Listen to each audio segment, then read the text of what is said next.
La radio marcó una nueva etapa. Fue una transformación muy significativa en la cultura. Hasta comienzos del siglo XX, la información se daba por escrito exclusivamente. Con la aparición de la radio, la lectura de la realidad podía entonces hacerse con el oído. El mundo de la radio es un mundo fascinante porque trabajamos los que hacemos radio en sociedad con nuestra audiencia. Ellos deben colocar un porcentaje muy importante de imaginación para completar el mensaje que nosotros damos, o las instrucciones que nosotros damos con palabras, con sonidos, con silencios, con música. Y es necesario esa participación activa por parte de la audiencia. Es un medio parecido a la lectura, la radio, ¿no? De la imaginación del que lee, en este caso del que especta a través del oído, tiene que contribuir grandemente a la conformación de todo. A diferencia de la prensa, la radio llegaba no solo con información. Su aparición en el aire y en los hogares determinó cambios en las costumbres y hábitos de los mendocinos. En los años 40 era tal el éxito del radioteatro que había muchos radioteatros. El de las 22 casi siempre lo hacía la compañía que iba de viaje a hacer una gira, ¿no es cierto? ¿Qué llamaba la atención? Nos caracterizábamos como en el teatro. Ya estábamos vestidos porque no había la tecnología que hay ahora como para grabar el capítulo, y nos íbamos primero a lugares lejos, cosa de que no supieran los que vivían más cerca cómo terminaba la novela, porque si no después no la iban a ir a ver.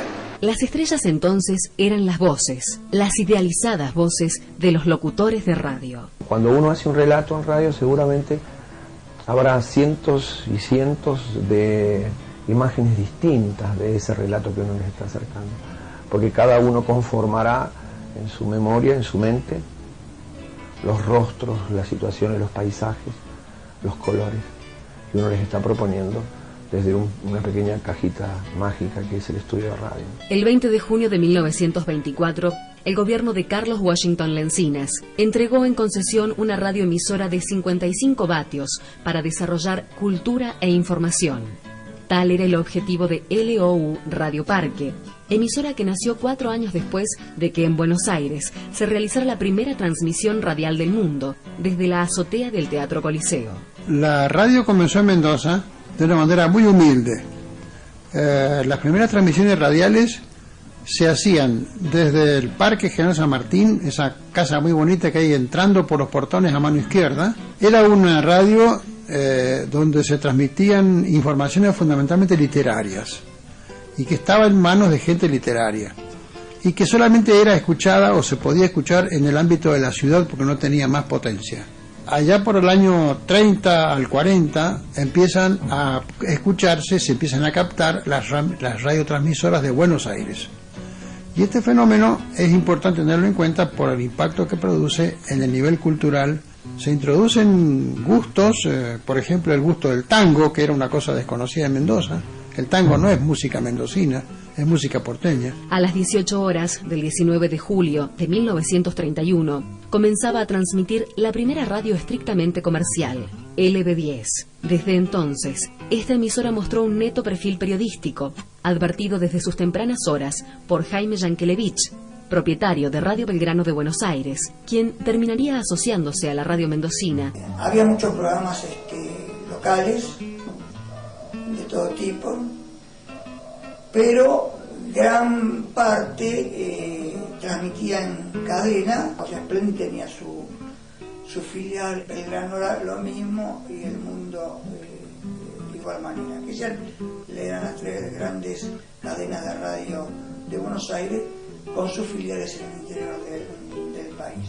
En 1934, Los Andes compra LB10 e inicia de este modo lo que más tarde conoceríamos como multimedios. No conforme con esa radio, en 1940, decide crear su propia estación de radio. Fue así como en 2 años consigue la concesión de Radio Aconcagua, emisora que en 1953 pasaría a ser Radio Nacional. El diario de los hermanos Calle se desvinculó entonces de LB10. Radio de Cuyo, LB10, fue privatizada en 1957 y se afianzó como un medio periodístico guiado por Fabián Calle. Más tarde tuvo una época errática, cuando pasó a formar parte de un grupo empresario liderado por una petrolera. hasta que en 1990 es adquirida una vez más por Los Andes y Sigifredo Alonso, titular de Canal 9, que llevaron la LB10 de San Martín y General Paz a su edificio actual de Garibaldi y Rioja de Ciudad.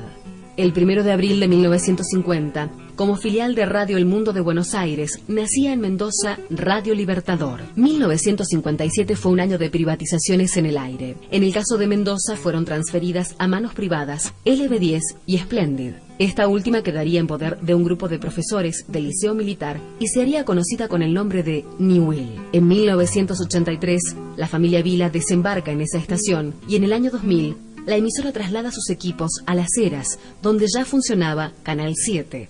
Muchas novelas se basaron en rasgos históricos, ¿no? Hubo quien contó la historia de Güemes o de Juana Zurduy, o algunos pasajes de la vida de San Martín. Eso era el radioteatro, compañía que tenía numerosos integrantes. Y bueno, con fenómenos muy especiales en su época, como era el creador de efectos sonoros. Era un personaje especial, ya no existe porque ahora vos tenés todos los efectos sonoros grabados en CD. Entonces aquellos maravillosos señores, con una habilidad muy particular, tenían una especie de cajitas de madera grande, en donde existían distintos adminículos que les servían para hacer los sonidos más tradicionales. Bueno, que hacían de todo tipo de sonidos, ¿no? La lluvia, los pasos sobre la arena, los pasos sobre el empedrado, el sonido de caballos, el sonido de puñales en duelo, bueno, lo que le pidieras, ellos lo sacaban con esos sonidos siguiendo ese libreto, que eran también libretos magníficos. Radioteatro de aquella época eran muy serios, siempre tenían un personaje humorístico, siempre había un personaje que inclinaba los capítulos hacia el lado del humor cuando hacía sus apariciones. El galán era el tipo fundamental, la damita joven y el villano, que era, obviamente tenía que figurar en cualquier historia, era uno de los tipos más notables y de los más perseguidos. Muchos de aquellos villanos o de actores que hacían de villanos tuvieron que huir de algunos pueblos, porque la gente no distinguía entre ficción y realidad. Y ese tipo que castigaba a su madre, por ejemplo, era el villano.